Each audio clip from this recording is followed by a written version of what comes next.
नमस्कार दोस्तों। आज सुबह के न्यूज़पेपर में मैंने एक न्यूज़ देखी कि 40% आमदनी महज 1% लोगों के हाथ में है।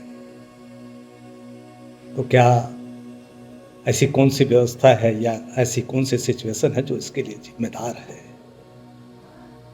हमारी सोच हमारे जीवन को कैसा निर्धारित करता है वो हमारे लिए महत्वपूर्ण है। गरीब एक सोच हो सकता है और गरीबी सोचने की प्रक्रिया है। हालांकि दोनों एक ही टर्म लगते हैं, लेकिन गरीब एक नाउन है, संज्ञा है, एवं गरीबी जो सोचने की प्रक्रिया है एक क्रिया के शक्ल पे होता है। तो क्या हमारे सोच में और सोचने की प्रक्रिया में क्या ऐसी कौन सी चीज निहित होती है जो हमारे जीवन को निर्धारित करती है? प्रिस्टन के एल्डर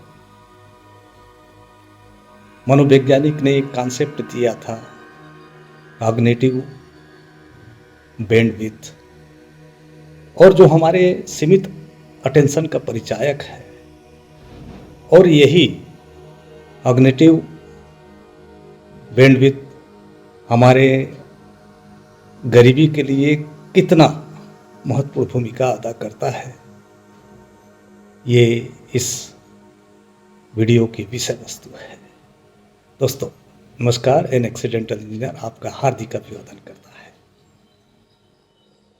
आमतौर पर हम गरीब क्यों होते हैं? क्या ऐसी कोई व्यवहार या आदतें हैं जो हमें गरीब बनाता है? वैसे भी गरीबी के तौर पर कहा जाता है, गरीबों के संदर्भ में कहा जाता है कि मानसिक सोच है। क्या वास्तव में ये बात सही है? और इस वीडियो को अंत तक देखिएगा। इसमें एक बोनस टिप भी दिया गया है कि कैसे हम अपने थॉट प्रोसेस को, इमोशंस को, बिहेवियर को परिवर्तित कर पाएंगे। दोस्तों, जो गरीबी के दौर से गुजर रहे होते हैं उनमें एक टनलिंग प्रक्रिया पाई जाती है और वे इसका अनुभव करते हैं। इस टनलिंग प्रक्रिया के फलस्वरूप हमारे जो कॉग्निटिव दिमाग का जो मैक्सिमम हिस्सा रहता है वो इसके द्वारा ऑक्युपाई कर लिया जाता है और गरीब इस प्रक्रिया को अनुभव करते ही हैं अपने परेशानी के कारण से, अपने संकट के कारण से। और इसका परिणाम ये होता है दोस्तों कि जो इस टनलिंग प्रक्रिया से गुजरते हैं उनका कॉग्निटिव बैंडविड्थ का जो एरिया होता है वो इस प्रक्रिया के द्वारा शेयर किया जाता है।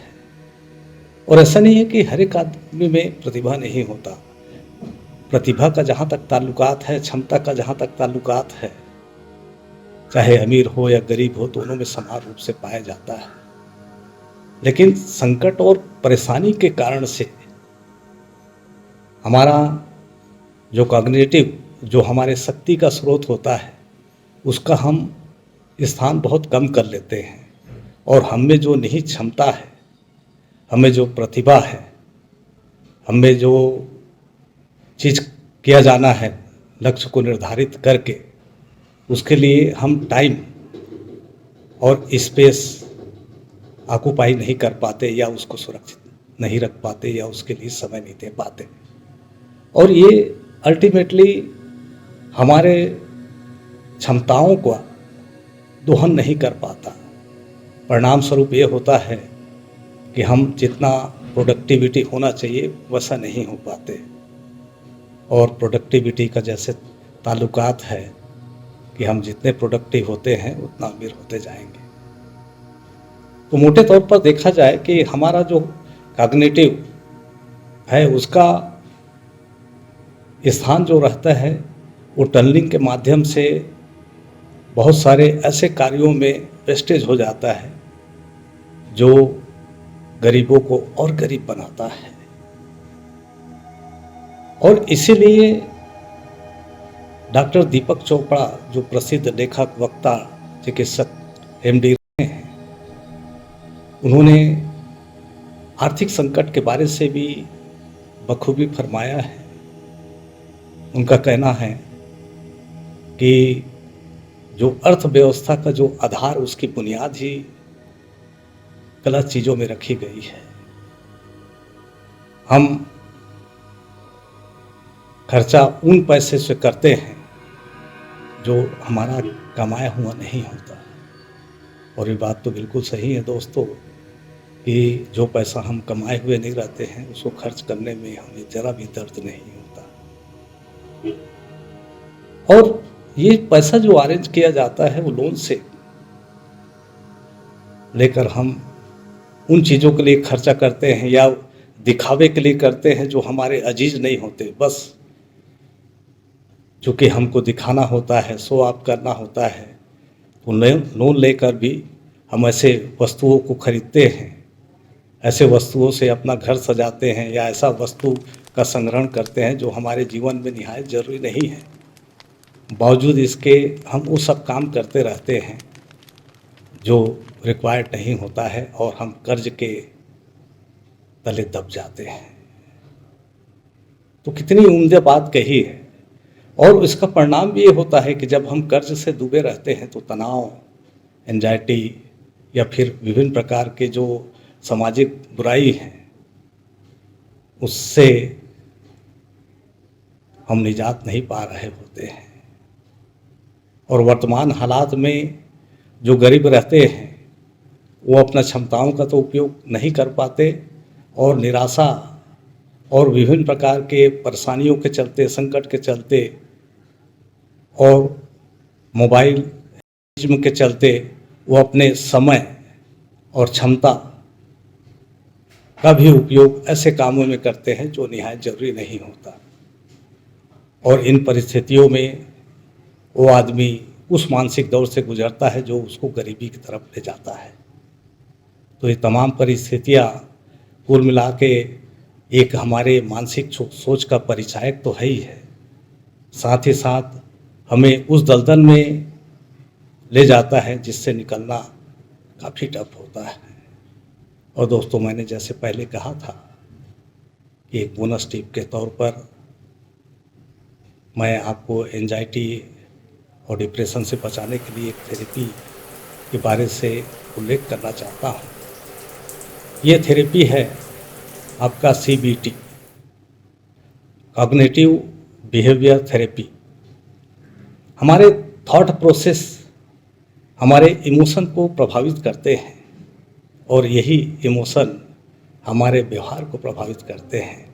और इसीलिए एक ट्रायंगल के माध्यम से भी यदि समझने के प्रयास करें तो हमारे थॉट को अपेक्ष में रख के हमारे इमोशंस और हमारे बिहेवियर को अलग अलग जो ट्रायंगल के बिंदुओं पर रख कर हम इसको समझ सकते हैं।